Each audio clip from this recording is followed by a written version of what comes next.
بسم الله الرحمن الرحيم. الحمد لله رب العالمين، وأفضل الصلاة وأتم التسليم على سيدنا محمد النبي الأمي وعلى آله وصحبه أجمعين. اللهم افتح أقفال قلوبنا بنور معرفتك يا رب العالمين، واجعلنا ممن يستمعون القول فيتبعون أحسنه، وارزقنا الفهم والتدبير.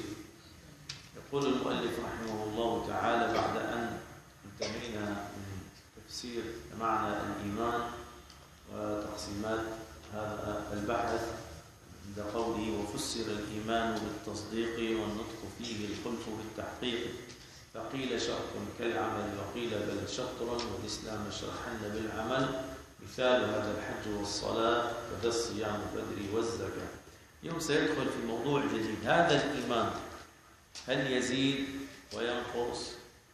هل الإيمان له معنى الزيادة في الإيمان؟ هل هناك خلاف بين العلماء في هذه المسألة؟ لذلك قال ورجحت زيادة الإيمان بما تزيد طاعة الإنسان.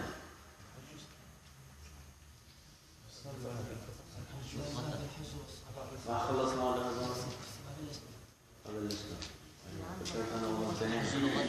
طيب ماشي، أنا آسف. قال الحج والصلاة.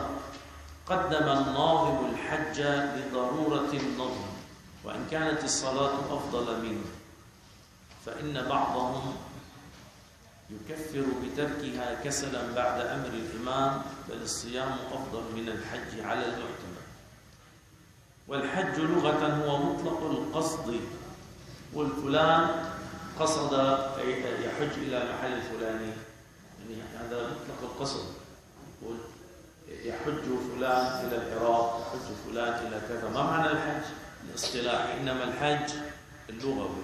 لذلك إذا واحد ما حاجيج ما بصير تقول له حجي، لأنه كذب. مظبوط؟ هلا إذا واحد ما ذهب إلى الحج، أنت قلت له كيفك حجي؟ أنت عم تكذب، هو ما حاجيج. إلا إذا قصدت يا حاجي يا ذاهب إلى بيتك، قصدت المعنى اللغوي، يصير تقول له حجي. لذلك ما بدي أي واحد، هلا كل واحد يحط طاقية يفكره حجي، ما له علاقة. كثير ناس يعني بحط طاقية بس ما تكون حاجز، فكروه حجي. فعندهم التزام بين الطاقية وبين الحج. فدائما إذا واحد حاطط طاقية أو عمامة أو لابس لباس الدعاة إلى الله فكروه حجي، وهذا راح حج إلى بيت الله.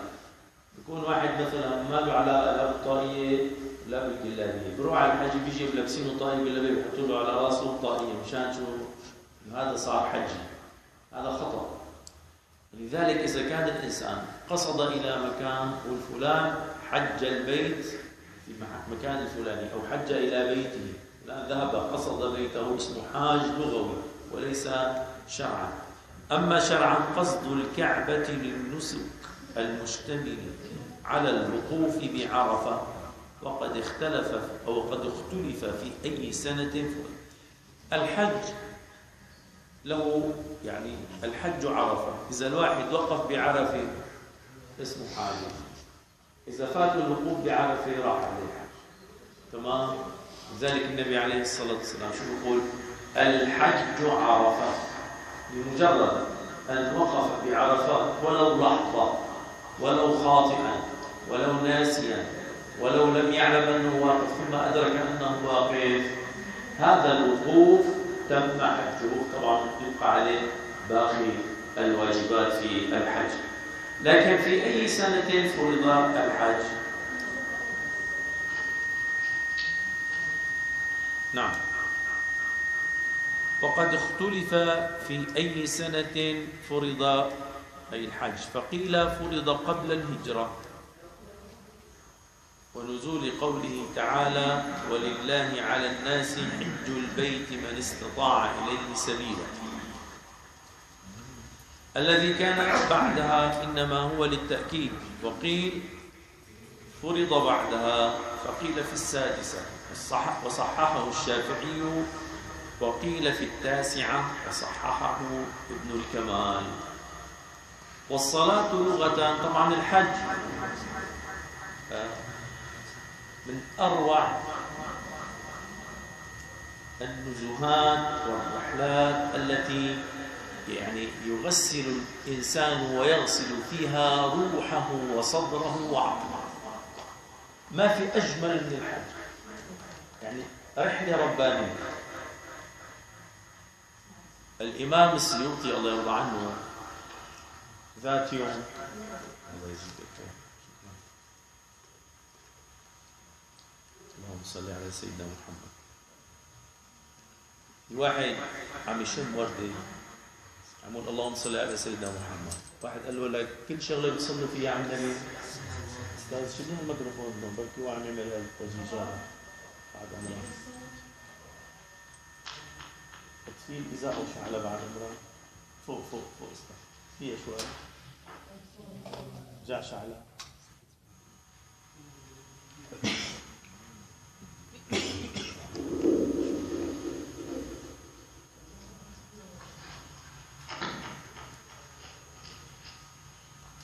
فواحد عم يشم وردة يقول اللهم صل على سيدنا محمد. في أحلى من سيدنا محمد؟ سيدنا محمد أحلى من الورد، وأحلى من القمر، وأحلى من الشمس، وأحلى من كل جمال، وأحلى من الجمال، وأحلى من كل حلاوة صلى الله عليه وسلم. لكن اللي ما تذوق محبة النبي صلى الله عليه وسلم هذا محروم وناقص. واحد عم يشم وردة اللهم صل على سيدنا محمد، الواحد لك كل شغله بتصلوا على النبي فيها يقول اللهم صل على سيدنا محمد. شو السبب يعني؟ اذا انت لم ترى الهلال يوما فسلم لاناس راوه بالابصار، تمام؟ فنحن بذلك انما بدافع الحب لهذا الرسول. بعدين لما انت بتقول اللهم صل على سيدنا محمد ضرب 10، الله بيصلي عليك 10 مرات، بينزل عليك 10 رحمات ببركة الصلاة على النبي عليه الصلاة والسلام. يعني إذا كان ما في عنده من جواته محبة للنبي عليه الصلاة والسلام لا يفقه معنى اللهم صل على سيدنا محمد. الله تعالى قال إن الله وملائكته يتقدم الله عز وجل يصلون على النبي يا أيها الذين آمنوا. كل القرآن في يا أيها الذين آمنوا بداية الآية، إلا هذه جاءت في الوسط سبقها تعظيم من الله، فالله بذاته العلية يصلي على النبي والملائكة تصلي على النبي، ثم جاء بعد ذلك الأمر للمؤمنين أن يصلوا على النبي صلى الله عليه وسلم. نعم. فالحج الإمام السيوطي رضي الله عنه في بداية أمره غلبت عليه الفلسفة والأمور المنطقية، ودخل أحد اليهود في هذا الباب فيه، عمل حاله شيخ وبلش يعني يشوش له عقيدته، وين الله؟ وكيف هو الله؟ وكيف ذات الله؟ وكيف نستطيع أن نرى الله؟ يعني بده يحاول أن يدخل في دماغه أن يصل إلى وجود الله في كنهه وحقيقته. هذا ممنوع. ما درسنا نحن في بداية العقيدة ترك الإدراك إدراك، والبحث عن ذات الله إشراك، وكل ما خطر في بالك فالله بخلافه، فلا يستطيع العقل البشري أن يدرك ذات الله وكنها وحقيقة الله سبحانه وتعالى، إذ لا يعرف الله إلا الله. دخل الإمام السيوطي في دوامه، بدأ يخرج عن كونه يحفظ وحفيظ، ومن الحفاظ الذين حفظوا الأحاديث النبوية، وما من علم إلا وكتب فيه. فبدأت يعني المستويات العلمية له تضعف. الشيخ البصير صاحب النظرة صاحب الفراسة يطلع بشيء بتلميذه أو بمريده بيعرفوا أنه غلطان كيف ومستواه العلمي.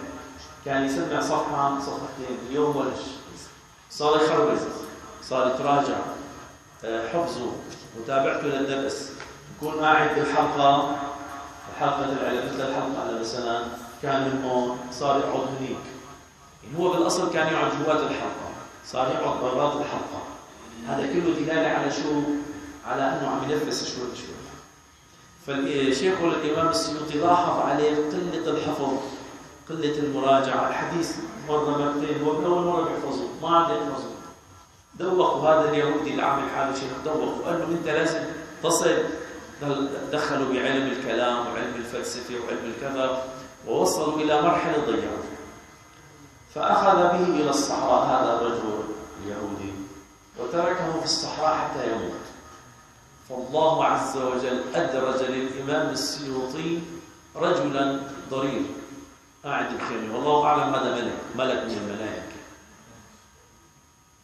قال له بدي أسألك أين الله؟ قال له يا ابني حجيت أنت يا رب أنت أين الله؟ أديت فروضك؟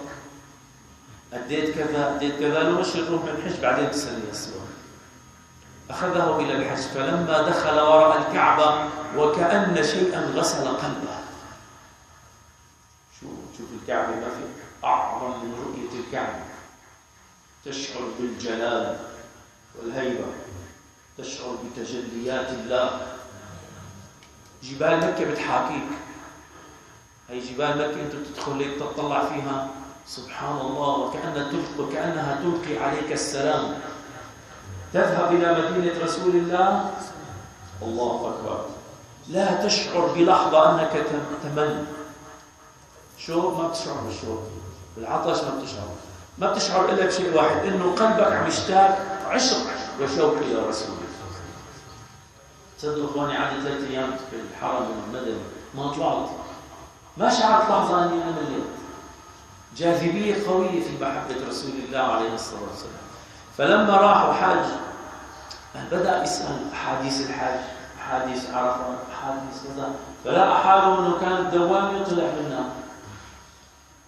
فعاد إلى رشده وبدأ يراجع الأحاديث ويراجع علم مصطلح الحديث وعلم العقيدة وعلم كذا وكذا حتى أفاق، ثم عاد إلى منهج يعني العلم الصحيح وبدأ دعوته. وكشفوا لهذا اليهودي، هذا الرجل اليهودي كان يصطنع بعد ما فكر أن الإمام السيوطي مات، اصطنع على نفسه أنه طبيب.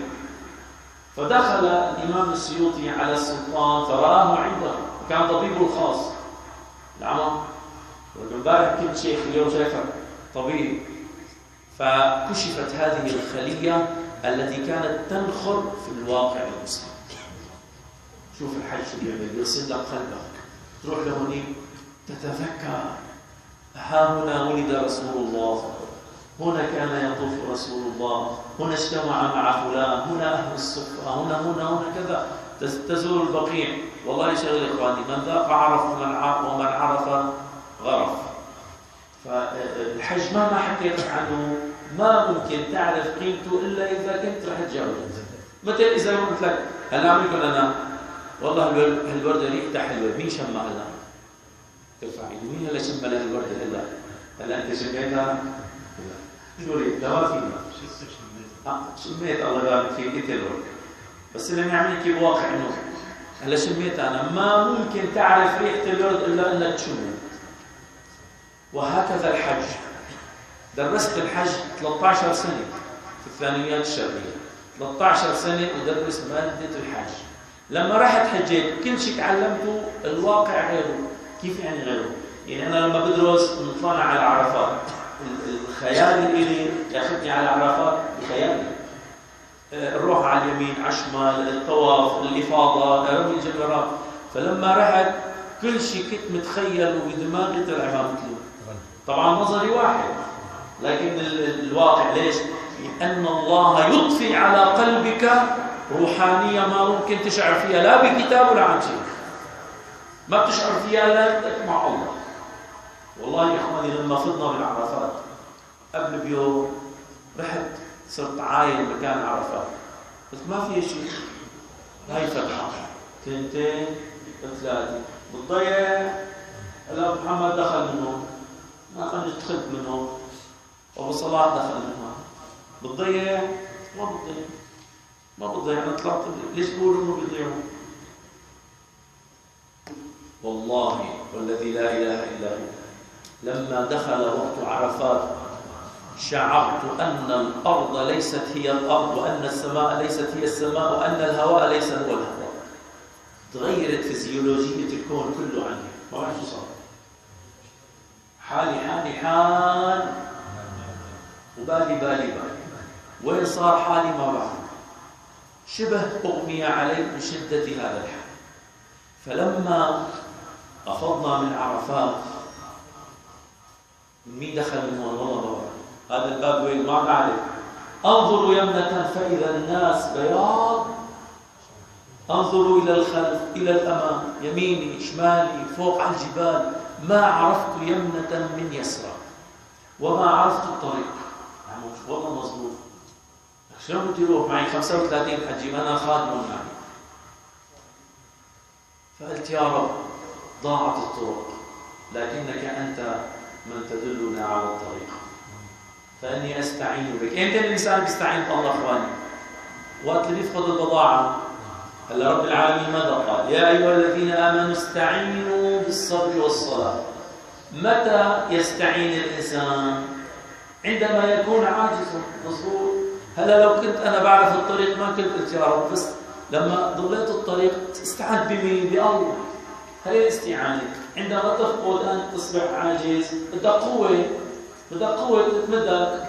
القوه التي تمدك هي قوه الله، فتقول يا رب. فشعرت انه هذا الطريق هو الصح، فمشيت به والحمد لله كان هو الصح. في واحد كان معنا بنفس الفوج، له 14 سنه بينزل الحجاج، راح من طريق وصل على المطار بيه يومين ضايعين. فقال الله يضلنا في الطريق، وان هذا صراطي مستقيما فاتبعوه ولا تتبعوا السبل فتفرق بكم عن سبيله ذلكم وصاكم به لعلكم تتقون. لما افضنا من عرفات شعرت وكاني اسير لالقى الله.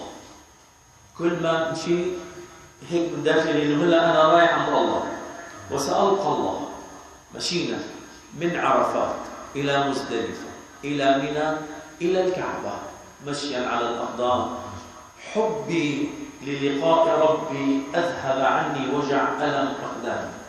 ما شعرت ابدا الا اني ازداد شوقا وتقربا الى الله، فالله يتقبل ان شاء الله. فالحج عظيم ولا يعرف قيمته الا من عاشه ويعني اكرمه الله بالذهاب الى تلك الديار. والله في بعض الاغنياء بتلاقي بيروح نزهه على سويسرا، وبيروح فلان الى امريكا، وفلان بيروح على بريطانيا، وفلان بيروح على كذا. احلى نزهه لو الاغنياء بيعرفوا قيمه النزهه النبويه والنزهه المكيه لباعوا كل ما يملكون في سبيل جلسه واحده في بيت الله الحرام او في بيت سيدنا رسول الله المدينه المنوره التي طابت بالهادي صلى الله عليه وسلم. الحج ما في احلى من الحديث عنه. ان شاء الله ربي بيكرمني واياكم نحج سوا كلها. قال والصلاه لغه الدعاء مطلقا. هلا شوف الصلاه اذا رحنا على كليه الشريعه، هلا شو تعرف الصلاه لغه؟ يقول لك الدعاء لغه الدعاء، وحقيقه الاعمال المفتتحه بالتكبير المختتمه بالتسليم. اذا هناك الدعاء لغه يسموها المجاز. لو رحنا على كليه الاداب قسم اللغه العربيه بيقول لي الصلاه حقيقه الدعاء، ومجازا الاعمال المفتتحه بالتكبير المختتمه بالتسليم. اما بكليه الشريعه العكس، الدعاء حقيقه عفوا الصلاه حقيقه الاعمال المفتتحه بالتكبير المختتمه بالتسليم، ومجازا الدعاء. فنحن هذا في مجال الشريعه.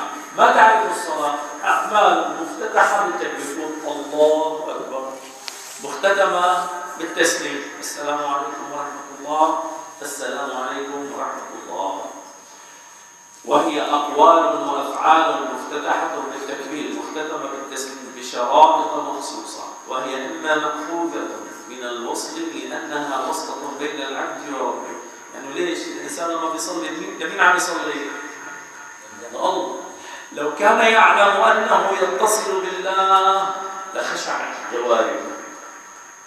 هلا لما بتفوت انت بقول لك انت هلا بدك تفوت عند المدير، ازداد دقات قلبه، نبض له ازداد، ضغطه ارتفع. لك اخي ما فوتني الفوتي ما بدي فوت لعند شو طالب تفوت عند المدير، الله يوفقك ما تفوتني لعند المدير. لكن بني ادم بتحكي له شو بدي اعمل؟ اخي والله ما بدي افوت. نفوتك عند رئيس الوزراء، نفوتك عند الأمير، عند الملك، عند رئيس الدولة، يا حبيبي بياخذ 4-5 حبوب مانعة للاضطراب عشان ما يصير معه شيء اضطراب. ما هو بني آدم مثلك، قلت له ايش غاية العافية؟ في هيبة تدخل على الشخصيات المميزة فيها. فكيف إذا أنت داخل على الله يجب أن تشعر بالخشية أنك تقف بين يدي العظيم القوي الملك الجبار الرحيم الرؤوف، صفات الله سبحانه وتعالى. وسيدنا علي رضي الله عنه وكرم الله وجهه لما يدخل يتغير وجهه، قل يا امير المؤمنين ليش عم تصير هيك بالالوان اصفر؟ قالوا اتعلمون على من القدوم الان؟ انا على مين داخل؟ انا داخل على الله. فالدخول على الله صله بينك وبينه. اول شغله تشعر بانك تمد يدك الى اعظم قوه في الصلاه. لذلك الله تعالى قال يا ايها الذين امنوا استعينوا بالصبر والصلاه. لما انت بتعجز استعين بالصبر. الصبر بيكون على طاعه او على معصيه او على بلاء. لذلك تستعين بالله سبحانه وتعالى بالصبر، تستعين بالصلاه. فالصلاه نوع من انواع الاستعانه عند العجز وتشعر بذلك. نعم. قال بشرائط مخصوصه. طبعا نحن وين عم ندرس البحث؟ بكتاب الفقه، وهي إما مأخوذة من الوصل لأنها وصلة بين العبد وربه، أو مأخوذة من صليت العود بالنار إذا قومته بها لأنها تقوم العبد على طاعة الله وتنهاه عن العصيان. قال الله تعالى إن الصلاة تنهى عن الفحشاء والمنكر. شوف إذا أنت جاي على الصلاة متوضي ما بتطلع بوحدة، رايح على الصلاة هلا بنتقد وضوئي، هلا بصير معي شيء. انت بدك تصلي، بدك تعمل معصيه، بتلاقي صلاتك تنهاك عن الفحشاء والمنكر. واحد كان يعمل معصيه ويصلي، قال لهم النبي عليه الصلاه والسلام دعوه فان صلاته ستنهاه عن الفحشاء والمنكر. ما واحد اذا بيصلي وبيعمل فاحشه من يترك الصلاه، هذا مرض. بدل ما يترك الصلاه يترك المعصيه. نحن اليوم الفيوز مركب بالمقلوب الحمد لله رب العالمين.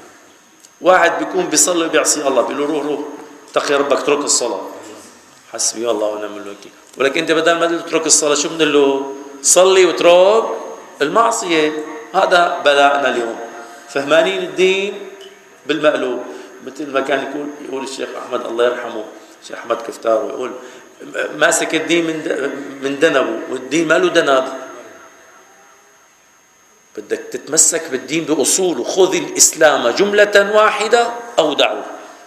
تجي تعمل له للدين أتباعه من عندك وتشيل وتحط، هذا كله خطأ أخواني. نحن دعاة إلى الله. يعني اليوم أنا بضرب لكم مثال. قاعد مرة في مكان بارح حكيته هي بس بما أنه في وجوه جديدة بنحكي مرة ثانية. قاعد في مكان اثنين عم يحكوا مع بعض، قال له الله يبعث لي شي 100 مليون لاعطيك منهم مليون. هذا طبعا عم يعيش وين؟ في عالم الوهم. قال له بس مليون؟ قال له شو لك عندي؟ قال له لك اعطيني نصهم. قال له ليش تعطيك نصهم؟ من نصهم لربعهم تحول المجلس الى خصام حقيقي فقاموا ضربوا بعضهم. لك لا هذا معه 100 مليون ولا هذا راح يعطيه 100 مليون. عملوا من الوهم قصة، ضربوا بعضهم. شو هالأفكار؟ هيك بيصير معنا اليوم. بكون قاعدين عم نحكي كلام يعني عادي، والله إن شاء الله بإذن الله بدي اشتري سيارة. ليش بدك تشتري سيارة؟ ما في داعي. لا بدي اشتريها، ما اشتراها قاموا تخاصموا. بكون قاعد هو وزوجته، بيجي الشيطان بيلقي كلمة صغيرة، بكون ما له الواقع. والله كنت بزماني أنا لما خطبتك بدي أجيب لك كنت إسوار الذهب. لك أنت ما سألان عني، وين الإسوارة الذهب؟ والله خلاص لك كنت أعطيتك إياها. لك شو أعطيتني إياها؟ وصلوا لآخر شيء أنت طالق طلقة. نورا شو؟ نورا وهم ما في شيء. يعني ما في مسألة إجت. بدل ما يشتغلوا بالذكر مع الله اشتغلوا بالوهم. وهيك اليوم كل مجتمعاتنا. هلا لو جيت إلى أي خلاف بيننا، إذا حطيته بميزان الشريعة بنحل بكلمة واحدة، أصل وهم، ما في خلاف، لكنه جعل من الوهم حقيقة وتخاصما مع بعضهما البعض. حسدني بس لأنه بدي أخذ 100 مليون حسدني عليهم، قلت له بعطيك 1,000,000 ولك أما موجودين 1,000,000 حتى تتخاصم أنت وإياه. حسبي الله ونعم الوكيل. ما هيك حال المسلمين اليوم؟ بيقسم التركة بس بيكون أبوه ما مات، بيعلوا مع بعضهم. لك هسه المعلم موجود، يعني الوالد موجود، لا قتلوا بعضهم وضربوا بعضهم. لك هسه يعني الزلمة ما يزال وقاعد مثل السطيلة قاعد طلع فيهم. حسبي الله ونعم الوكيل. الله ينور علينا يا رب. أسأل الله أن ينور علينا بنوره. وقال بعض المفسرين: الصلاة عرس الموحدين. الله، كيف الواحد لما بيكون رايح على العرس تلاقى متأم حاله، مزين حاله، مرتب حاله، والناس حوله. هذا الإنسان لما بفوت عند الله، هذا إنسان كأنه يزف في ليلة عرسه، بل هو أشد فرحا من تلك الليلة، لأنه يقبل على أحب ما إلى قلبه هو الله سبحانه وتعالى. فإنه يجتمع فيها ألوان العبادة، كما أن العرس يجتمع فيه ألوان الطعام.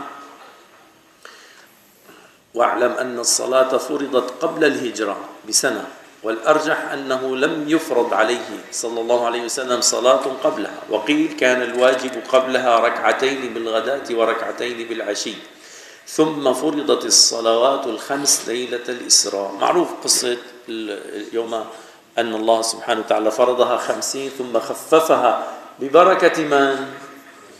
سيدنا رسول الله صلى الله عليه وسلم. والله اللي بينكر فضل الرسول صلى الله عليه وسلم ما ذاق معنى العبادة الحقيقية. يعني اليوم في ناس إخواني ما بيعرفوا قيمة النبي صلى الله عليه وسلم. تعرفوا شو بيقولوا لنا لما نحن نمدح النبي؟ أخي كثير أنت عم تمدحه، ليه؟ حسبي الله ونعم الوكيل. هل في المسلمين من هذا المستوى؟ فيه واحد قال لي كثير أنت بتمدح النبي. قلت له الله يجزيك الخير، وخير شهادة ما شهدت بها الأعداء. أنا لا أصلح غبار نعل سيدنا النبي، غبار نعله لا أصلح، أنا لا أصلح. فإذا واحد قال أنا أمدح النبي كثير، ما هو قال لنا النبي شو قال النبي؟ هات لشوف شو قال: لا يؤمن أحدكم حتى أكون أحب إليه من والده وولده والناس أجمعين. تفضل طلع لنا يا شوف هيدي وين تطلع معه. اسمع قول الله عز وجل: قل إن كان آباؤكم وأبناؤكم وإخوانكم وعشيرتكم وأموال اقترفتموها وتجارة تخشون كسادها ومساكن ترضونها أحب إليكم من الله ورسوله وجهاد في سبيله فتربصوا حتى يأتي الله بأمره والله لا يهدي القوم الفاسقين. تفضل، شو أنت وين موقعك من الآية؟ جيب لي أكبر واحد بده يحكي على سيدنا محمد إنه نحن عم نغالي في حبه. تفضل له، شو أنت موقعك من الآية؟ لك تفضل لي، شو موقعك من الآية؟ هل أنت تحب رسول الله أكثر من أبيك وزوجتك وأمك وعشيرتك وتجارتك ومسكنك وثمان أصناف؟ حط لي حالك بميزان الحب النبوي. هل أنت حب رسول الله يفوق هذه الأصناف الثمانية على ما يندرج تحتها من أصناف وأنواع؟ يجي بيقول لك والله أنت عم تغالي في محبة رسول الله صلى الله عليه وسلم. يقول لك والله نحن يعني لا نصلح أن نكون مداحين للنبي، لا نصلح. نحن كل شيء بنمدح النبي، إن شاء الله يقبلنا كمان رسول الله عليه الصلاة والسلام، إن شاء الله النبي يقبلنا. أنا أظن في هذا الإنسان اللي بيتكلم الكلام بيكون هذا ما بيعرفه للنبي، مستحيل.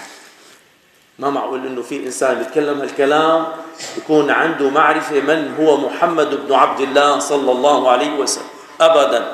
لكن الصحابة كبار الصحابة، أبو بكر عمر عثمان علي، كبار الصحابة كانوا يجلسون بين يديه وكأن الطير على رؤوسهم. من الذي رباهم هذه التربية؟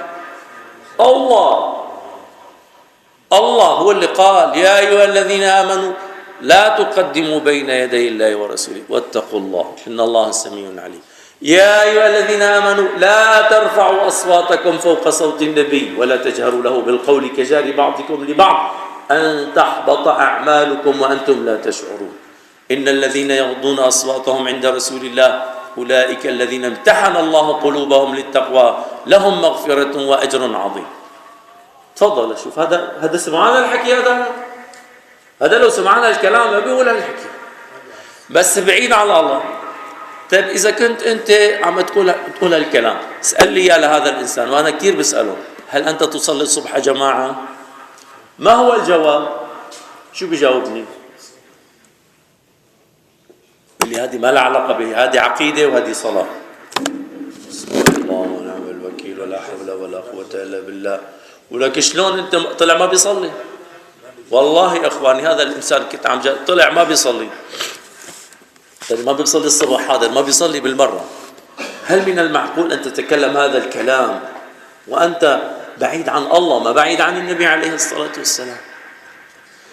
نحن نحب رسول الله أكثر من ذواتنا، مع الرغم أنه نحن عصاة بس بنحب النبي. رأس مالنا ليس هو عملنا ولا صلاتنا ولا زكاتنا ولا صيامنا ولا شيء، رأس مالنا حب الله وحب رسول الله. هذا إذا بدنا نقبل على الله نقبل بحبنا لله وحبنا لرسول الله عليه الصلاة والسلام. لذلك في كثير ناس إخواني أحيانا يعني بستثقل إنه أنت الكل قد بتحب النبي. والله العظيم أنا بستغرب، وكنت مأمور تحب النبي أكثر من كل شيء، أكثر من كل شيء. قال له سيدنا عمر يا رسول الله أنا والله بحبك عاطفيا بحبك أكثر من كل شيء، بس عقلا ما عم تدخلني، حبك أكثر من حالي ما بتزبط معي. قال له روح راجع حساباتك، عد إلى نفسك وفتش. فرجع إلى نفسه فقرر أنه لن تكون هناك نشوة تتحرك في قلبه إلا نشوة واحدة، حب رسول الله عليه الصلاة والسلام. فرجع إلى رسول الله وقال يا رسول الله والله إنك أحب إلي من كل شيء حتى من نفسي التي بين جنبي. قال الآن كمل إيمانك يا عمر. مظبوط ولا ما مظبوط؟ عم خربط أنا شيء؟ إذا عم خربط صحح لي. تمام الحمد لله. أنا لما بناقش واحد بهالكلام هو كقناعة أدلة ما في نوع عليه، بس هو ما مقتنع من جوا لأنه ما بيحبه للنبي عليه الصلاة والسلام. يعني هو قال ليش كل هالقد بتعظمه لمحمد؟ قال لي واحد حسبي الله ونعم الوكيل. شو عظم محمد؟ ليش بيطلع لك بتعظمه؟ ليش انت بيطلع لك تكون مداح للنبي صلى الله عليه وسلم؟ بجوز النبي يطردك ما يقبلك. الإمام البوصيري الله يرضى عنه ألف قصيدة اسمها البردة، بدايتها يا أكرم بدايتها من تذكر جيران بذي سلمي مزجت دمعا جرى من مقلة بدمي، إلى أن وصل إلى قوله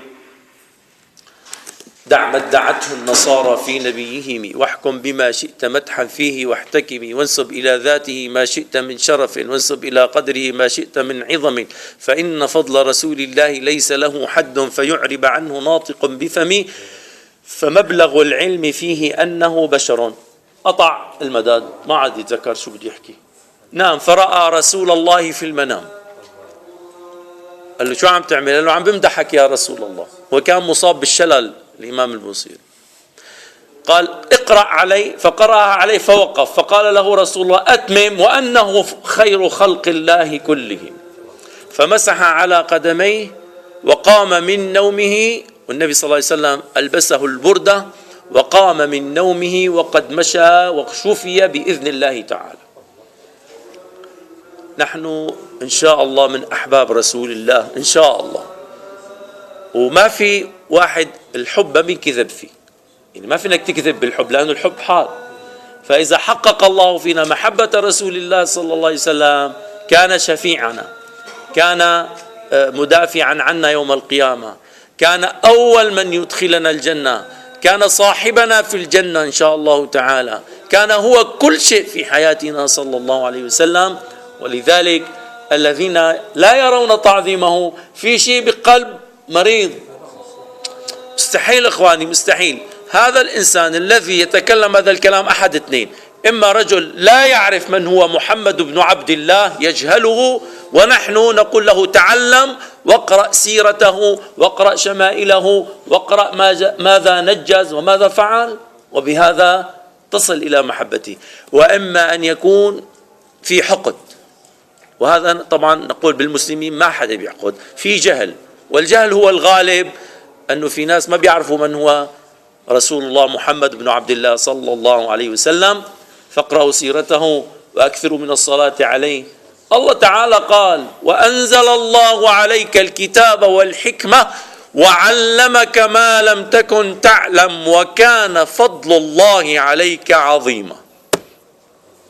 هل بعد قول الله قول؟ وإنك لعلى خلق. خلص انتهى، ما بقى في حكي بعد الحكي. الحمد لله رب العالمين. ربنا تقبل منا بسر الفاتحة.